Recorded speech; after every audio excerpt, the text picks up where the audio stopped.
بآيات الله ويقتلون النبيين بغير الحق ذلك بما عصوا وكانوا يعتدون.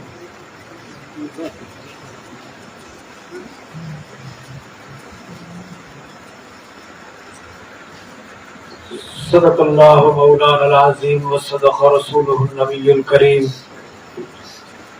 ونحن على ذلك لمن الشاهدين والشاكرين.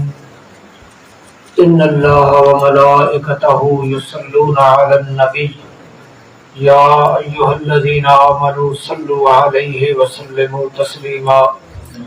اللهم صل على سيدنا ومولانا محمد وعلى آل سيدنا ومولانا محمد صلاة دائمة مقبولة تؤدي بها عنا حقه العظيم. الصلاة والسلام عليك يا سیدی یا رسول اللہ وعلی آلک واصحابک یا حبیب اللہ. هو الحبیب الذی ترجى شفاعته لكل حول من الاحوال مقتحم. یا اکرم الخلق مالی من الوذ به سواک عند حلول الحادث العممی. بلغ العلا بکمالہ کشف الدجی بجمالہ حسنت جمیع خصالہ صلوا علیہ وآلہ. مولاي صل وسلم دائما ابدا على حبیبک خیر الخلق كلهم وعلى آلہ واصحابہ اجمعین. رب اشرح لي صدری ويسر لي امری واحلل عقدۃ من لسانی یفقهوا قولی.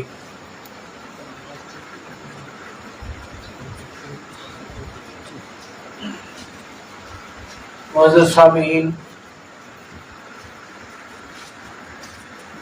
بنی اسرائیل کے حالات و واقعات ان آیات بینات میں چل رہے ہیں. خالق کائنات جل شانہ ہمیں قرآن حکیم کے نور سے مستفید فرمائے. معزز سامعین، قرآن حکیم کے اندر سابقہ قوموں کے جو واقعات اور حالات ہیں جن کو بیان کیا گیا ہے، اس میں امت مصطفیٰ کے لیے ایک بہت بڑا سبق اور عبرت ہے.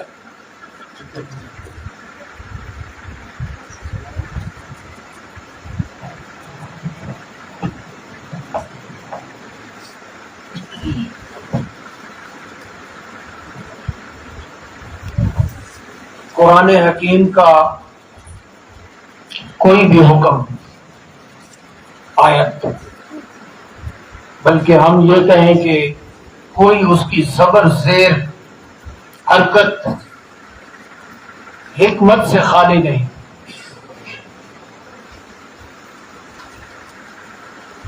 اس لیے یہ حکم دیا گیا ہے کہ جو اہل بصارت ہیں وہ اس سے سبق حاصل کریں، غور و فکر کریں، عبرت حاصل کریں. تو ان واقعات میں اب یہاں تک پہنچے ہیں بنی اسرائیل کے اوپر جب آسمان سے کھانے نازل ہو رہے تھے تو انہوں نے ناشکری کی اور حضرت موسیٰ علیہ السلام سے عرض کیا کہ ہم ایک قسم کا کھانا نہیں کھا سکتے، ہمیں اور کھانے چاہیے. تو اس کو بیان فرمایا وَإِذْ قُلْتُمْ يَا مُوسَىٰ لَن نَصْبِرَ عَلَىٰ طَعَامٍ وَاحِدٍ. جب کہ تم نے کہا کہ اے موسیٰ ہم ایک کھانے کے اوپر صبر نہیں کر سکتے. فَادْعُ لَنَا رَبَّكَ يُخْرِجْ لَنَا مِمَّا تُنبِتُ الْأَرْضُ مِنْ بَقْلِهَا وَقِثَّائِهَا وَفُومِهَا وَعَدَسِهَا وَبَصَلِهَا. تو ہمارے لیے دعا کیجیے، اپنے رب سے مانگیے وہ کھانے جن کو زمین اگاتی ہے،